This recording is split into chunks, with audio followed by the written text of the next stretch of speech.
Saturday, March 9th at 10 a.m. Eastern, I have a workshop called Dealing with Rage, Your Health, and Yourself. This workshop is not a therapy event. It's just an educational and self-development workshop. But I really encourage you to take what you learn in this workshop and bring it into your therapy sessions. I think that is always really helpful when we have adjunct work in between sessions. And so in this workshop, we're going to go over some realistic anger management strategies, not just like take a deep breath, although I'm a big fan of breathing, self-compassion practices, and it comes with a workbook that will help you kind of create your own actionable steps for change. Anger is something that we deal with a lot when it comes to our health, and it's something that no one really talks about. So I'm really excited to be doing this workshop. Again, that's March 9th, 2024 at 10 a.m. Eastern, and the link to sign up is in the show notes. Additionally, if you are a resident of Georgia or Florida, then I have a therapy group that is starting on April 1st, 2024. The workshop that I just mentioned a moment ago, that's for anyone. It's not therapy. But this is a therapy group and is open to residents of the states that I'm licensed in. So this group will be 12 sessions long weekly. They're 90 minutes and they are virtual. They're via video. And it'll be every Tuesday from 3 to 4:30 p.m. starting April 1st. It comes with a digital workbook, and the group format is a little bit of education where I'll be starting each session with an educational component around things like grief and identity work, working through anger, guilt and self-blame, fear of your body. That's a big one that we'll probably talk about a lot. And symptoms like brain fog, physical pain, chronic fatigue, dizziness, all of that. We'll be learning some pain management techniques and skills and practicing those in a way that is genuine and hopefully will stick, because we can learn a lot of these things and then feel like we know it and then never do it, or just feel like it doesn't work for us. And really, it might be that we didn't have that helping hand, that warmth throughout the learning process. I think that's kind of what happens a lot of the time is we're trying to learn something in our brain. We don't have any support around it. And then we kind of feel like we know it, but it didn't work for us because we didn't really have all of the follow through. And again, that follow through usually only happens when you have really warm, genuine support. So that's what I'm hoping to provide with this group. If you have out-of-network benefits with your insurance, then super bills will be provided. If not, then it's just a private paid group. And I want to offer a couple of bonuses as well. I'm calling them bonuses because if you live in Florida, this might not be feasible, but we're going to do an in-person meetup at the end of each month. And so that'll be 3 meetups in total, but that will be in Atlanta. If you're in Florida and you want to travel up this way for that, that would be amazing. But just to know that that's not a requirement of the group, and it's really just an extra thing that I want to do because I think virtual work is amazing. And sometimes that in-person aspect can really just tie everything together. So that will be a bonus. And then another bonus session. And again, I'm calling this a bonus because it's not mandatory and it really depends on if you have someone you would want to bring with you or if they would even agree to attending. But at the end of the program, or maybe 2/3 of the way through, I haven't decided yet, there will be a group session where your family members can attend the group to learn about how they can better support you in your journey. So that's the group therapy program. And again, I will have a link in the description box below with more information for that. But if you're interested in either of those things, click those links, or you can email me at destiny@destinywinters.com. The Chronic Illness Therapist podcast is meant to be a place where people with chronic illnesses can come to feel heard, seen, and safe while listening to mental health therapists and other medical professionals talk about the realities of treating difficult conditions. This might be a new concept for you, one in which you never have to worry about someone inferring that it's all in your head. We dive deep into the human side of treating complex medical conditions and help you find professionals that leave you feeling hopeful for the future.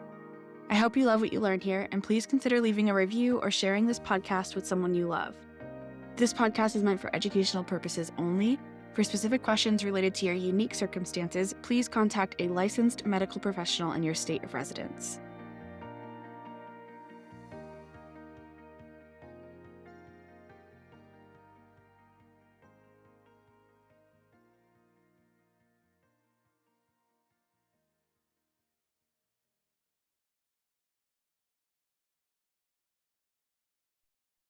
Well, why don't we start by kind of just reintroducing you and just kind of reminding people who you are and like where you work, what you do, and then more about this book and kind of what led you to write it. Okay. So just jump in. Yep. Okay. Okay. Well, I am a private practice therapist in Bellingham, Washington, and I'm licensed in Washington and Idaho. And I do a lot of different things in my practice, including EMDR, lifespan integration, mindfulness, lots of tools in the toolkit that I um, pull out depending on what the client wants and needs. But what I was finding that led me to write this book is that so many people were telling me, "How do I know who I am? I don't know what I want. I don't know where I'm coming from." And a lot of times it's precipitated by a divorce, a bad relationship, graduation, illness, a change in the body, aging. So these changes can really shake us up, and people are seeking to have a sense of who they are regardless, that can help be their guidepost. And I looked around online and I couldn't find anything. And so I just put together all the tools that I've been using with folks in one place in the hopes that that would make it easier for people. So, Yeah. Um, it's a compilation of kind of worksheets and mindfulness activities. And tell me, when you were putting it together, was there um like specific types of exercises that you're drawn to, or um like what makes this book kind of unique and special in your words? um, that's a great question. Pretty much, I just grabbed everything I could think of that has been helpful. And so, some people are worksheet people, some people are visualization people, some people are cut up cards and work with them people. And so my hope is that between I think there's about 100 exercises. I haven't counted. Between all those, there's some ones that would speak to people, and then with all of them, they might either confirm or add to a person's sense of who they are. Yeah. What's your favorite exercise? Oh my gosh. I have so many favorites. I like them all. They're really good. I've skimmed through a lot of them, and like one of the ones that came up for me was our giveaway, which I know you said it's not your concept, it's Dr. Rachel Naomi Remen. Mhm. But can you speak to that exercise a little bit, the giveaway? Yeah, I love that idea. So, what Rachel talks about is that in a lot of Indigenous communities, there's an idea that we each have a giveaway. And so, for example, trees house birds and provide oxygen and support the ecosystem. And humans are the only ones that don't really know what our giveaway is, and that it's our job as humans to help reflect back to each other who we are.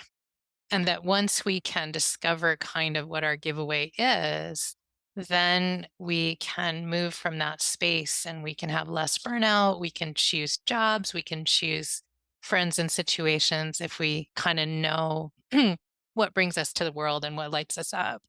Um, so, for example, I've had a lot of jobs in my life. And what I discovered when I went through the work myself was that I think that my giveaway is seeing the best in people and helping them bring that out. So, I've done that as a therapist, I've done that as a manager, I've done that as a student. I just didn't know until I really drilled down to kind of know, oh, okay, this is what I'm about.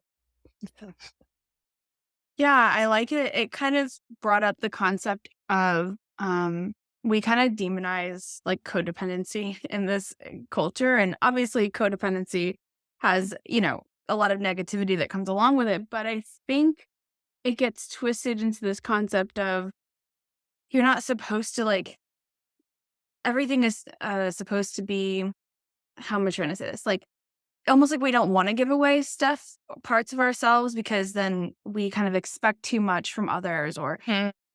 and I think the way that you bring this exercise into the book, it made me think, "Okay, let's just be intentional with, like, how we're giving away." Or you kind of accept too, like, "I give this away freely, but I don't expect anything in return." but you're Mhm. also on the lookout for, but who does kind of nurture me in return? Mhm. So you are looking for it, but but it's not this like hard expectation of, and if you don't do this in return for me, then you don't love me. Or, Uh-huh. that was what came up for me as I was reading through that exercise. Yeah, yeah. I like the way that you're seeing it because one of the questions to explore in those exercises is what is something that I love to do, even if it's not received or thanked?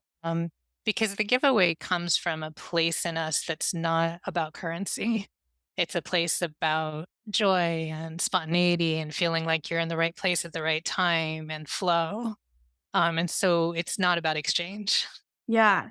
Yeah. And I don't do my giveaway all day long. I'm a therapist, I'm a family member, and then sometimes I have my own time. So it's not about giving, it's not the giving treat, you know? Yeah. Yeah. Yeah. And at the same time, so as a tree, you're giving out carbon dioxide, but yeah, right. Carbon dioxide. Mhm. Yeah, yeah. I forget, And but yeah. and well, you're giving out oxygen, and you're needing to get that carbon dioxide in. And so Right. there is a reciprocal, there is an exchange, but it's not the exchange of, yeah, it's not tit for tat. It's not, you have to do this for me, I do this for you. It just like, it's very symbiotic and it happens naturally. And Mhm, I think in mhm. relationships that work really well, typically, and I say this to a lot of my clients, what's best for you should also be best for your family, your community, like the people Right, around you. right. So that, yeah, that's the thing. Yeah, and when we have that sense of who we are and what we're about, then we can choose those relationships. They're more intuitive and we can show up in them as ourselves and not have to like morph into someone that we're not, which is exhausting. Yeah. Yeah, exactly. And, when you're living with a chronic illness and you need so much from people and you feel like a burden, that's probably the main theme I work with over and over again. Mhm. Um, yeah, if you don't know what it is that you also give, it's just like, oh, I can't do the dishes. I can't make dinner. So like my partner does that every single night and I'm a bad partner because I can't also contribute it in that way.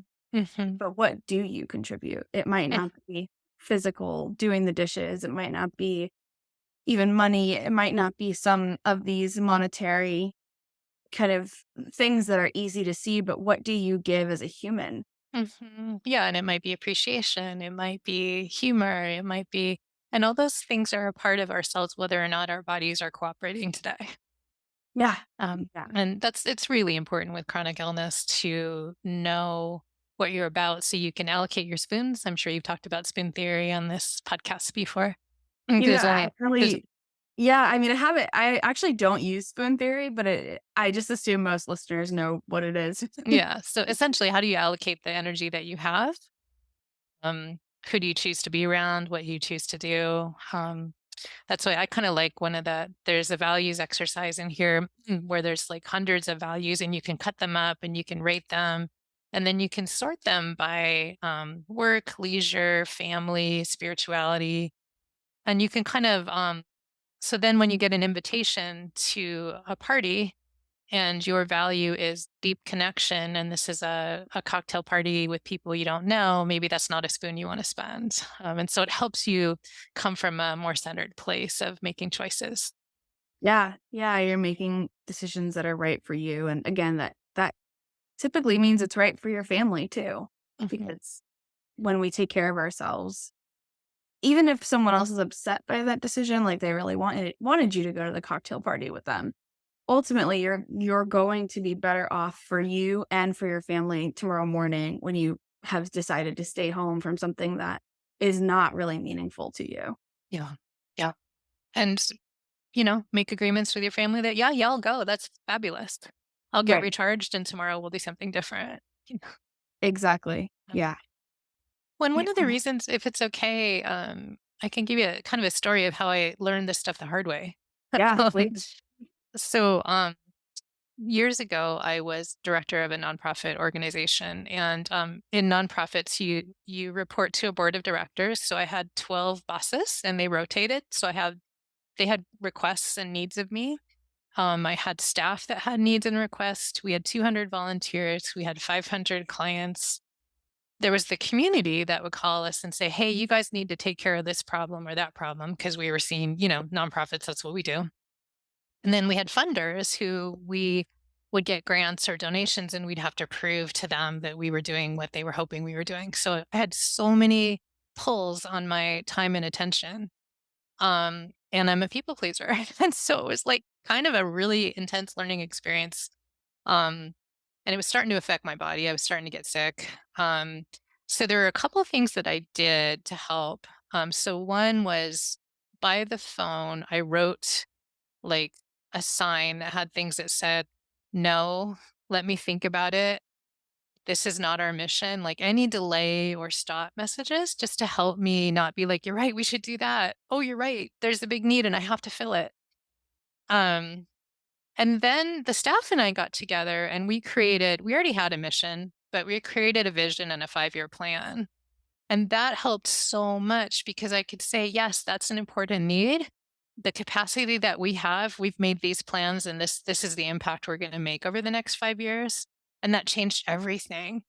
And so this workbook is kind of like that, of sort of knowing what I'm about, what I want to give my time to, what I want to ask for, and having some clarity. And then in chronic illness, um, like you mentioned, um, so sometimes I have energy, sometimes I don't.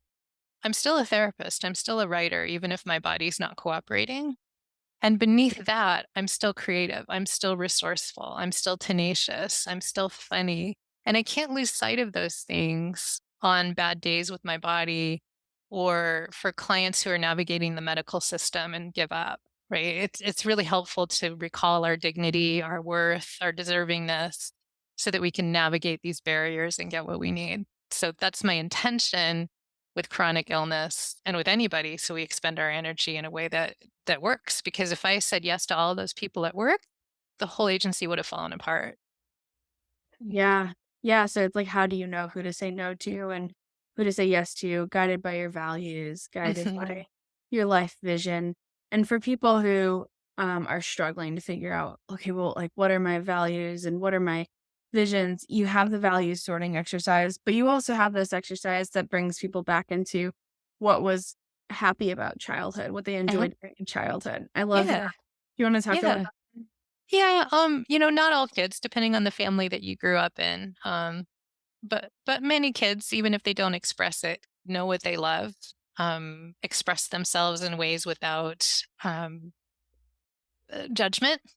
And so if we can go back to that, it can give us a really good clue about what we're into. Um, and so I loved jumping across creeks. That was one of my favorite things to do. So I'm a lot older now. I don't jump across creeks so much, but there's parts of that of like challenging myself, of being in nature, of figuring out a puzzle of like, where should I jump? What would this look like can I handle it if I fall in? So there's pieces of that are still a part of me, regardless of if I still do it. So- I love that so much that it's yeah, I think what you're just talking about was metaphorically jumping, yeah, like taking risks or yeah. Yeah, yeah. And I was a big reader. So, I still love imagination. And then I was a big crafter. So, creating things has always been a part of my life, whether that's books or crafts or a good treatment plan with a client. So there's little jewels that you can pull out of just what did you do when you were a kid? Yeah, and I actually had this experience and a lot of my clients do too, where we don't really remember a lot of our childhood. So if Hmm. we grew up in, an environment that kind of it would be more beneficial to forget some of it. So, um, Hmm. for me, having my own child, that was a kind of a whirlwind, um, and relearning how to be a child again. Oh yeah. And, trying to embrace that, and when that happens, just for pure listeners, like, it's okay if grief comes along with that, but, because it can do that. But I'm curious if there are any other exercises in the book or any ideas that you have for people who, yeah, don't really remember their childhood and can't look back in that way currently. Yeah, a couple of thoughts. One is if there are people that you trust to just ask, what was I like? What did I do? So if there are siblings or someone that can be a reporter for you, that can be helpful. Um, and then sometimes family stories can be really interesting, even if they were supposedly negative. So this is in the book too, the workbook. I gave a couple examples. So I know a woman who her family used to mock her and they would call her he oh gosh, I'm trying to think of the name because I don't have my book open. Um, the birds that steal things? Um, I don't. I why don't can't know. I think of it? Okay, well, we'll just move on so people know how to listen to me fumble. But there is a bird that steals eggs from other people from other birds' nests, and her family would call her that. Um, and it was a very negative thing because what she would do is she would take things from her siblings' bedrooms and she put them in little piles in her room.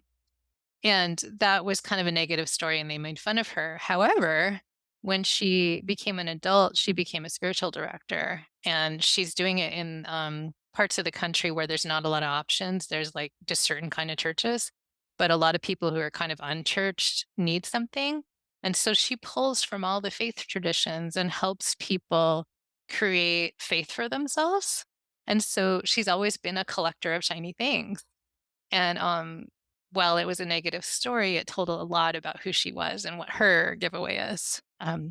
So Love that. family stories could help, even if you don't like them. There might be another side of them. Yeah, and that's exactly what I meant. Like sometimes grief will come up. Sometimes you have to grapple with how do you see the what I can get out of this story, even though there's this kind of negative piece to it. How do we work through that? Which therapy is a great avenue for that. Yeah, yeah. And then But the yeah, other thing you can do now is just play and just see what attracts you. Like not for the purpose of like I have to figure out who I am, but just play. Do I like art? Do I like music? Do I like running? Like, and then what is it about that? What is it about the art? Is it the colors? Is it the messages? Is it the and we can drill down. And there's some stuff around art in this book too that helps you kind of drill down to either art that you're attracted to or art you make, and then some questions that might help you understand why and who you are about that. yeah. Do you do a lot of art in session, or is it more for like personally for yourself? Um, I do mine personally, but a lot of times clients will bring art to me, Mm, or we'll talk about a dream or a song they wrote. Um, and I write poetry, which you and I have talked about. And I'll often look back and I'm like, oh, that's the message I needed to have. But I didn't know because oftentimes I have to read it to someone else and they're like, do you not see this? And I'm like, oh, okay. So art can be a lovely way of tapping into what we need to know and to hear. that makes sense. Yeah. So you growing up, it sounds like you were out in nature a lot and had like a lot of was art encouraged for you, or was that something you did on the side away from like that wasn't encouraged, but you did it, or what was that like for you? That's a good question. I have one of those childhoods where I don't remember pieces of it too, but I do remember being taken to the library a lot, and so my assumption is that I gravitated to the art books, and then my folks were happy to have me rummage through what we had for supplies and things like that. That But I was you lucky in that I got to explore that way. Yeah, I love that you said, like, I would imagine so even if you don't have these kind of core memories, this is kind of an example of how you can still pull from your childhood from more of, like, a felt sense, like, Hmm. "What do I think I was like?" It doesn't have to be accurate, like, "This is exactly what I did as a kid." It's more about this felt sense inside of you. Hmm. Hmm. Yeah. So, and there's imagery too, where you can kind of in the book where you can kind of go back to your child and have a chat with her and things like that. So, you Mm, can do that if you remember, or if you don't remember, it can just be imaginal and see what comes up. yeah. I'm finding a theme lately I've been talking a lot about with clients is how our chronic illness kind of mimics previous parts of our lives. So either sometimes it mimics childhood or it's someone is older than maybe it mimics like first 20 years of their marriage or like the first part of their adulthood or something like that. Um, I'm curious what your thoughts are on that concept. I would like to hear more about that because that's a Okay. new idea. I'm really Yeah. intrigued. Yeah. Yeah, so I kind of I don't know where this phrase is from, but there's a phrase that says, "How you do one thing is how you do everything." Mhm. And so when it comes to how we cope with and manage our chronic illness, there's of course so many systems at play here. There's medical system that in the US anyways, notoriously expensive and dismissive and doesn't really offer a lot of answers. So we deal with there's that part that's out of our control. But when it comes to the pieces that are within our control, a lot of times the way we're navigating our chronic illness will show up the same way we navigated hardships in childhood or in that Uh-huh. part of our adult life. And Mhm. that can be a good thing or a negative thing. It can be um, our maladaptive ways of coping, or it can be the strengths that we maybe always had as a child. And now it's showing up in our mindset or in the way that we handle things now. Mm. Uh, And so a lot of times people, they'll feel so lost, right? When a chronic illness is consuming their life. But when we start to kind of relate it back to who they were before, even if it is slightly negative or very negative, it still kind of starts that bridge, that connection to back to you, back to yourself. Mhm. And then we get to explore that. And that can be really, really hard work and it can be really eye-opening work. But Mhm. just the concept, your book, Back to You, is, it made me think like that concept kind of just relates a lot. Right, yeah, so this might help in the work that you do and, who was I then? Yeah. Yeah. Um, And exactly yeah. what you said with the story of the girl and the bird, it was a negative thing, but you can draw on that and use it for something positive. Mhm, yeah. Yeah, I'm imagining, really stubborn kids, right? Like, they could use that trait when navigating the medical system or trying one more therapy or things like that, that could be seen as negative, but that's a trait that could be really helpful. Yes, stubborn is the one that comes up a lot, and, especially my young adults, they have a really hard time with, thinking about how stubborn they are because they were told their whole lives, like, "You're so stubborn." Mm, mhm, Um, but it's such a strength when you're especially dealing with a chronic illness and trying to get through school. mhm. Um, you need that. You need Yeah, stubbornness and it's determination really just without right, negative right. connotation. Yeah, Yeah. um, and I think the flip side is true as well, and there's some sections in here and looking at core beliefs because a lot of what comes up, at least in my practice around chronic illness, is did I cause this? Is it my fault? It must be because I'm bad. Whereas, as children, we make everything about us. And so we believe that everything that happens is our fault. And so when we start to fall into that as adults, we need to kind of unravel that. Yeah. Um, and at least take away the extra suffering if I have a symptom. And the extra suffering is, well, I must deserve it. I shouldn't be having it. I'll be judged for it. All those pieces we can work with, and a lot of them go back to just the core beliefs that we had as children, Yes, and those exactly. are workable. Yeah. Yeah, that's, I think, a really good kinda synopsis of a lot of the work we do in therapy when you see a therapist for chronic illness. It is a lot of these core beliefs and connecting your emotions and your pain, your physical pain.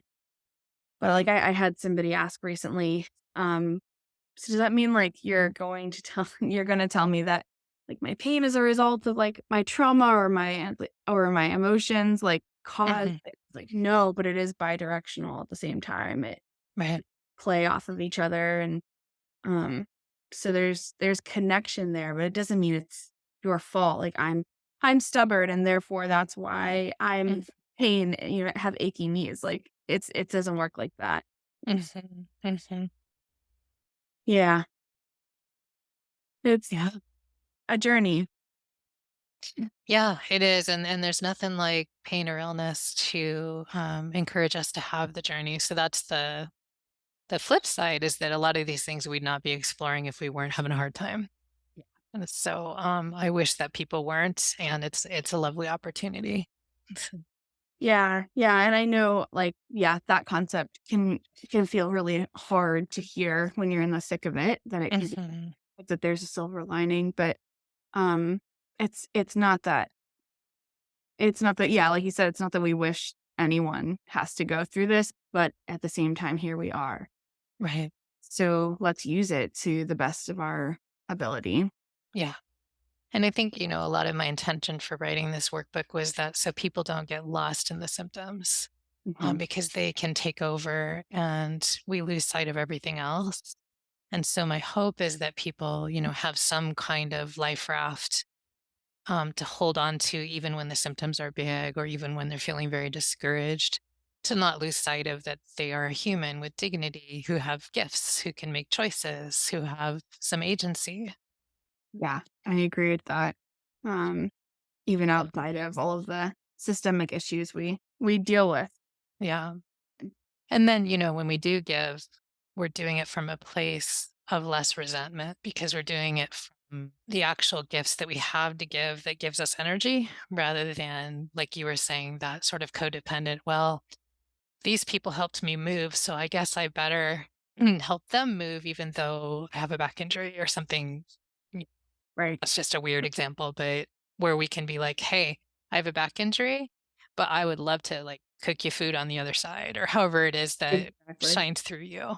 Yeah, it's exactly. Yeah, I think that really is it. I mean, a lot of times and the concept of helping people move actually does come up a lot because Mhm. if you have chronic pain or illness, you really need that help, right? Because Mhm. moving is a lot. So, moving like houses or apartments. So, yeah, you might not be able to help somebody in return, but you definitely can, yeah, cook them dinner or take them to a movie or, um, just be a listening ear for them. Sometimes that's all we can Mhm. do, and that's all we need to do. And it's an interesting thing to learn to receive because our culture doesn't support that. Um, and so, I talk to people about like, when you know someone, that's sick and you bring them food, or if you were feeling strong and you help them move, like, how do you feel? And most people feel really good giving and they're really very uncomfortable receiving. And so we are giving people a gift if we can receive with generosity. And it's a really hard flip to make in your mind. And I still struggle with it, but what a gift to let someone give to you. Yeah, absolutely. It is really hard to receive. I think we don't ever want to be indebted to people. Hmm. And as soon as you receive something, yeah, it feels like, again, no, again, I'm going to have to go help them move because they helped me move. So I'd rather just do this all on my own, which But is really, the fine. person often that gives, they just get a lot of joy from feeling like they were helpful in the world. Um, Yeah, absolutely. and as we age and as our bodies change, it's something we have to learn. Yeah. I will say, I live in the South and I think that there's just, depending on where you are, there's like a hidden meaning behind a lot of words sometimes. So like, um, okay, let me let you go. You must be busy. And it's like, actually, they Mm. mean like, I want to get off the phone now. Right.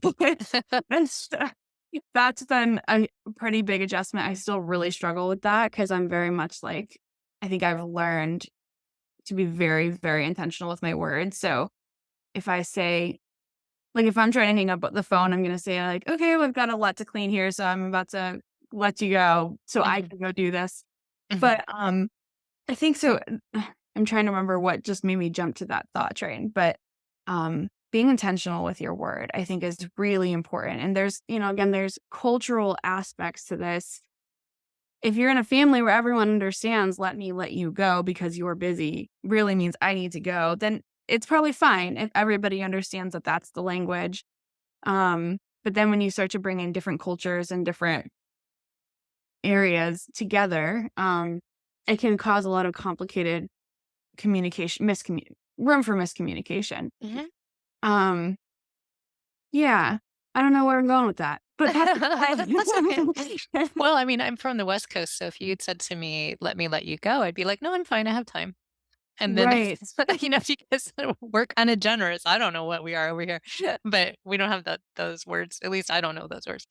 Yeah. So yeah, so then we're both hanging on and nobody wants to be on the phone. Exactly. Yes, I know. So yeah, I think being intentional with your word is really important, but again, if you're in a cultural space where that is deemed rude, well then no, there's a lot stopping you from being intentional with your word. But Mhm. and also that's just a value of mine. It might not be a value of yours or someone else's. But this is all a part of I think it's just to I think what I'm trying to illuminate is how it really is complicated to figure out. It can be complicated to figure out who you are and what you want because we do live with other people and they have opinions. And when everyone around you has opinions of one way and you have an opinion of a different way, it can cause a lot of tension and Mhm. discomfort and anger. And I do think, like, at least a lot of the people I work with and I myself have had this experience of just, um, we tend to be the black sheep of the family. I Mhm. don't know what it is, but well, maybe that's because I don't think it's a chronic illness thing. I think it's just the people who end up in therapy were the ones who who have never been heard like our whole lives being kind of interpreted or misrepresented. So we go to therapy to finally get that validation that we didn't really get growing up, which helps Mhm. you figure out who you are. But then you also have to grapple with, okay, this is who I am, but this clashes with the rest of my family Yeah. of where I live. Yeah, that's kinda step 2, isn't it? And kind of the idea of, skill building around, um, it's the idea, I wouldn't use it exactly like this, but no being a complete sentence of, like, not over explaining, mm, of simply saying that doesn't work for me. Mm, Yeah. I know in my family, I'd say, "Well, I can't attend whatever because," and they'd make up some reason. Mostly I just didn't wanna go. And so everything I would say, like, "Oh, I can't stay overnight because I have to work." "Oh, well, you can leave at 6 AM." "Well, I can't do that because my car," and it would just be this endless conversation of my family trying to get me to do things. Yeah. And so I had to learn just to keep saying, "I'm sorry, that doesn't work for me." Because I got real clear on what I wanted and what was okay. Or I might say, "Yes, I will come visit you, but I will be there for 1 day rather than 2," or whatever it was, but I needed to get real clear, and once I had that, then I didn't need to explain anymore, because 'cause they're gonna feel how they feel regardless of what I say. Gosh. Yeah, conserve your energy. Yeah. I know. I grapple with that concept, the no it's a complete sentence. I think when people have earned the right to hear your explanations, then use your energy in that way. You won't have to Mhm. use energy, Yeah. you just Yeah. explain and then they understand. But when people just are kind of hell bent on not yeah, like, well, you could do this, so you could do that. Then sometimes you just have to, no, I'm Or sorry. if you cared, you would or whatever. So, yeah, I don't actually work with people on no being a complete sentence, but I do work on saying things like, "That doesn't work for me," or, um do you have another idea? Or things like that that are still relational, but, not gonna harm me and my energy. Right. Right. Yeah. Because again, if you give all your energy away and you're not getting enough in return to replenish, then you're no good for yourself. You're no good for anyone else. Like, Mhm. And gosh, that chronic illness will teach you that real quick. So, yeah, yeah. exactly. Yeah. So these are the things we grapple with. And yeah, your book, I don't think it specifically speaks to chronic illness, but I know you work with it in your practice and Mhm. that it's so related to everything you have written here because all of these concepts do come up in therapy when we're working with chronic illness. Yeah, and there's some pieces like, there's a section in there about how our bodies know the truth and getting into our bodies and knowing what's true for us and what isn't. So in chronic illness, we tend to leave our bodies. And so I think it's extra important for those of us that might have pain or symptoms that we take off, then it's really hard to know what we want and what we're about.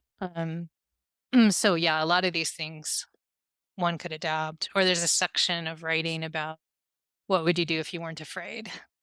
Yeah, I like Because that once one. we've experienced, strange symptoms or chronic illness, then it would be like, well, I don't want to get on a plane because I might have the symptom again. I don't want to, and our lives get very small.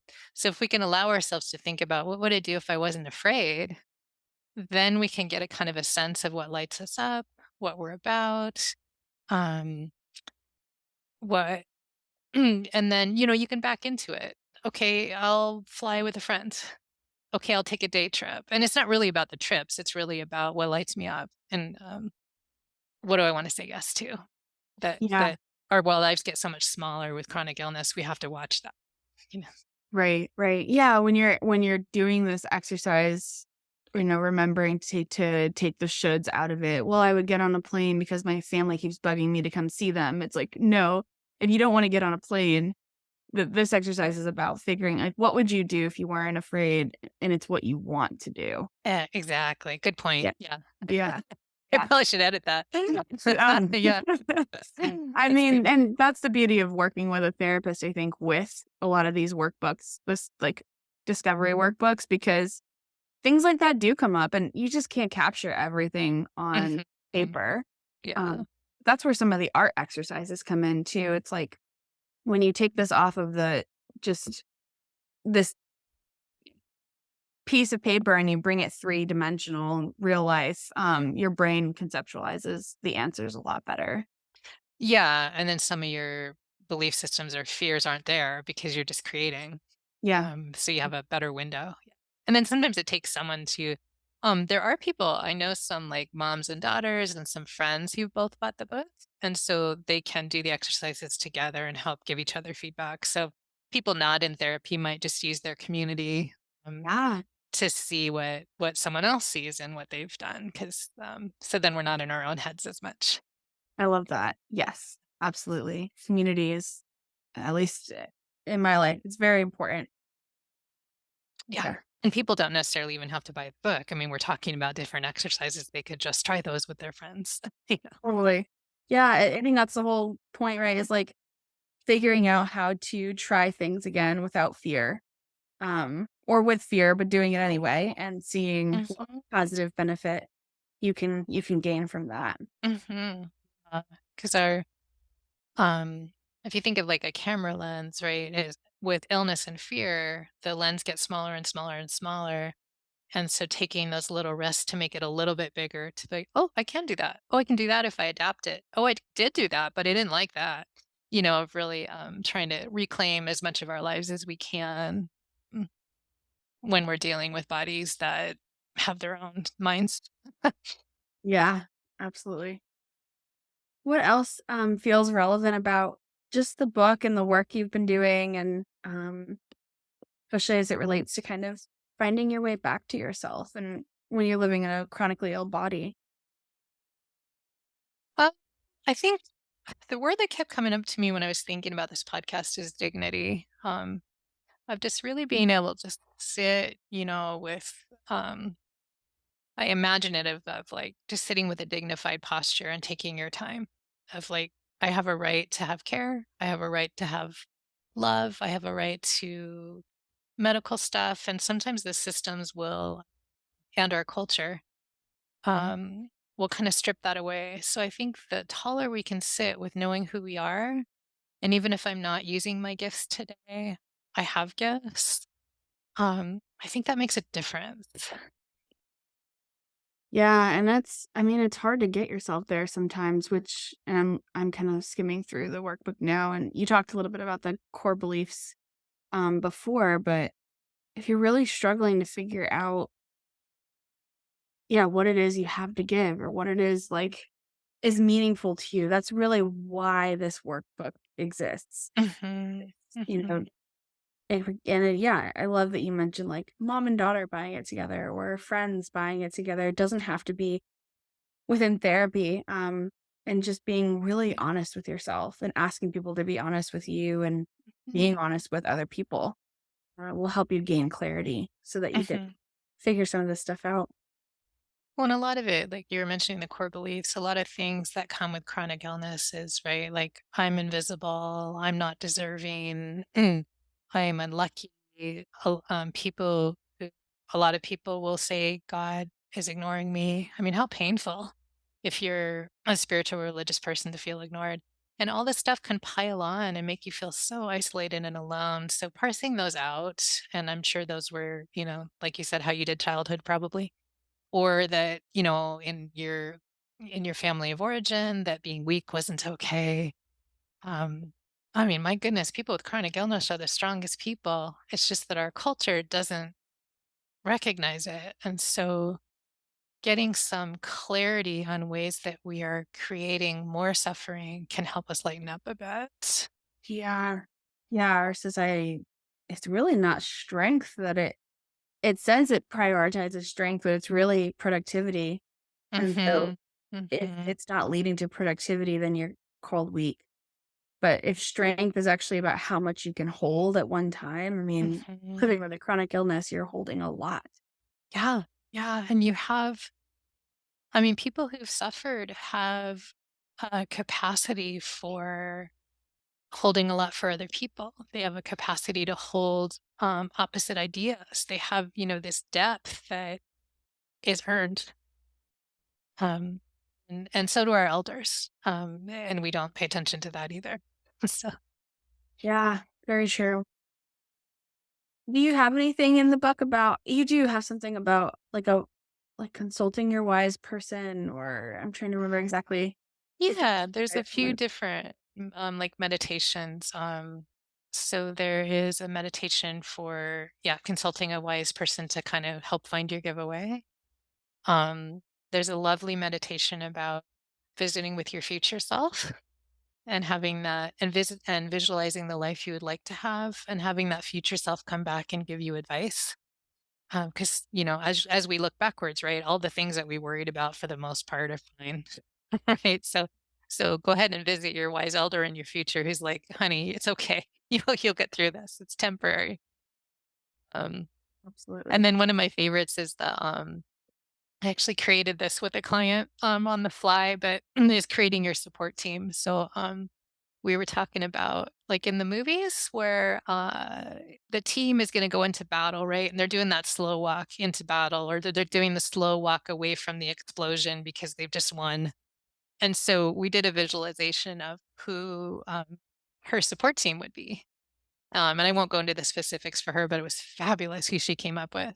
And so you can do your own visualization of your support team. And then what qualities does that support team have? Because you can't imagine you can't see the qualities if you don't have them. And so, like in here, my examples in the book are Iron Man, who's innovative and fearless, and Oprah, who speaks the truth, and my dog, who's loyal and fun. So, gather your team and spend time with them in meditation or in writing or imagination. And then, if you're like going to have a medical procedure, have them walk behind you and slow walk into that procedure with them. And it's really quite amazing. What support that gives. And other people will also do like ancestors, mm, or spiritual or religious figures, whatever you need. Um, but they'll give you clues as to who you are and also support you. Yeah, I love that so much. Especially just the imagery of like, yeah, slow walking after an explosion in a movie. I mean, it's just so poignant. We do an exercise like this in somatic experiencing, but it's much more like I love that you like animated it and you brought it to life because the way that I was kind of taught this exercise, like your nurturing team, it's just like I think I'm gonna use it this way because it just brings it to life, and that's what we're trying to do when you live with a chronic illness. Feels like the life has been sucked out of you, and in a lot of Mhm. ways it has. This is not to dismiss that, but we do have, an ability to bring a lot of that back to life. Yeah. Yeah. And to think of these people at your back or your shoulders can really help feel less alone.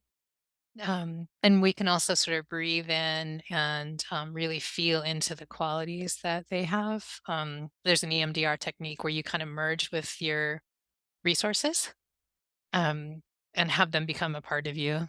And so that's another thing you can do imaginally, or if you have an EMDR therapist, remind them of that. So, Yeah, is that can you explain that one a little bit more? yeah, in that technique, you would uh, if there's a situation that you need support with, so let's just say I'm going to get a surgery and I've had medical trauma. I would just write down all the care, all the qualities that I need to get through that. So I might need patience, I might need grounding, I might need um, support or what, I may need faith that I'll get through it. Right. So then you take all those qualities and you create a picture of what that might look like. So who knows what that would be. For some people, it's a tree with really deep roots. For some people, it's like Rosie the Riveter holding flowers, whatever it is, the imagery that would represent those qualities. And then EMDR uses bilateral stimulation. And so using the bilateral stimulation, you imagine this image approaching you and then invite it to merge with you and feel it in your body and really get a sense of, which you would probably do somatically, of what's it feel like in your body? What does that posture hold while we're doing the bilateral stimulation, just to tap in and remind ourselves of those resources. And if we can imagine them, we have them somewhere. Yeah, yeah, so yeah, and if you can't imagine it, I know it took me so, so long to learn how to do any kind of imagery work, Mhm. and my mind would just go blank, like, Yeah. and so keeping in mind that if you don't know, if you can't, that's where really good practice, mentorship, therapy comes into play. Mhm. Um, and just being willing to keep trying, knowing it's a skill you can learn, you really Mhm. can. Um, but it might take a while. Yeah, and it might just be a somatic sense, or an idea. Maybe you imagine the words coming into your body and then feeling what that feels like. So you have to figure out what fine tuning each person needs to take it in. Yeah. Yeah. Yeah. I think it's like just, again, finding your way back to yourself. Um, with trauma, we just lose this ability to feel joy, really. And so in a lot of these exercises, it's like this is helping to pull out that part of you that can sense joy. It's there somewhere. It's just, Yeah, yeah. And then you become a person who can hold opposites, right? Like this symptom is terrible and I'm suffering. And also, oh my gosh, it's a beautiful day out. I'm looking out my window right now and the sun's streaming through the trees. It's early autumn. There's also some fog. It's gorgeous. So to be able to hold both is like how we become full human beings. yeah. Being productive is not how we become full human beings. No. No, you're right about that. Yes. And learning to not it's really not about productivity, but learning how to do a lot of these things has helped me be a more productive person because the things that I'm producing are so Mhm. meaningful to me. I'm not Yeah. just producing just to produce. Yeah. I was just listening to Sharon Salzberg yesterday on a podcast, and she was saying Mhm. that her theme is she had sepsis, and she was learning to walk again. And she said her physical therapist said to her, "It's not a race." Like the first time she walked, she's like, "You'll get farther if you go slowly or you sit down. It's not a race." And that's been her theme ever since. Ah, Yeah. it's so true. Yeah, learning I was just talking about this with I can't remember who I was talking about this with, or maybe I posted about it on Instagram, but like just slowing down to speed up. Um, Hmm. and again, the goal is not about producing more or speeding up because if you keep that goal in mind, you kind of counteracting what the slowing down can do for you. Yeah. It's really just about embracing that slow down, which helps you learn better, helps your neural pathways be able to actually hold the lessons that you're learning so that then when you do start to speed up, you're not feeling like you don't know what you're doing. You're not lost. You have a lot of experience with the thing that you slowed down in. Mhm. Mhm. That makes sense. Like learning to play an instrument, you get your form just right when you start so that you can build on that. Yeah. Yeah, and I also that was probably the other thing about having a child, um, that kinda instilled that lesson for me, like, you have to slow down with kids. I mean, they don't walk yet. They at some point, when they're Mhm. not walking yet, Mhm. and they're not running, and then, you watch them, like, fumble and fall so much, And every time they do, you see the improvement. And yeah, that's just been really eye-opening for me. Like, wow, what would it have been like if my whole life, we were slowing down and like allowing for mistakes and not rushing to a finish line. Um, yeah, and a lot of us didn't get that experience before, but we can definitely recreate it now. Yeah. Children or Yeah. no children. Well, and children, sorry about the dog, and I mean, you may be able to hear, but No, I didn't hear. and children and dogs, right? Nobody says you should be productive. At least toddlers, they don't. Yeah, well, in our And society now, that's they're what valuable. They know who they are. They know what they want. yeah, And uh, yeah. yeah, So what lovely teachers. it's for sure, yes. Dogs are definitely a great teacher in that too. Especially, I have a very stubborn dog. He's very smart and stubborn, so training him took it was at least a year and a half of, like, Mhm. persistent, daily persistent, slow repetitions over and over and over again. It will teach you, and if something's important enough to you, which training him was super important because I live in a big city, and it's Mhm. just important that he's listening well. Mhm. Uh, that was so important to me, it was worth the frustration. I think that's just the big piece of all of this is it's not about finding yourself because someone told you that's what you need to do. It's like, we really wanna know what's important to you because that's what's gonna give you the strength to keep going. Right. Right. Yeah. So, Yeah. Yeah. And what are you like a motivational interview idea of what's important to you? Mm. Why would you want to get another medical treatment? Why do you want to eat better? Not for the sake of never having donuts, but maybe I want to play on the floor with my grandkids. yeah, So I'm going to focus on exactly. that.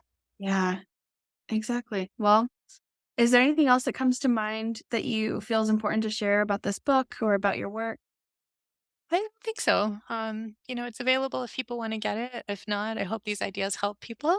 Um, and if people get stuck, ask a friend. Yeah, We really do reflect each other. Maybe don't ask anybody in your family of origin to start if you're because you've already been educated in that culture. So it'd be interesting to check with someone else. But yeah, I really appreciate the opportunity to talk about this because so many of my clients have asked for it. And not, like I said, not just for chronic illness, but uh, w- somebody was just recently got out of an abusive relationship. And she's like, I don't know who I am because I've molded myself to be who he wanted me to be. right.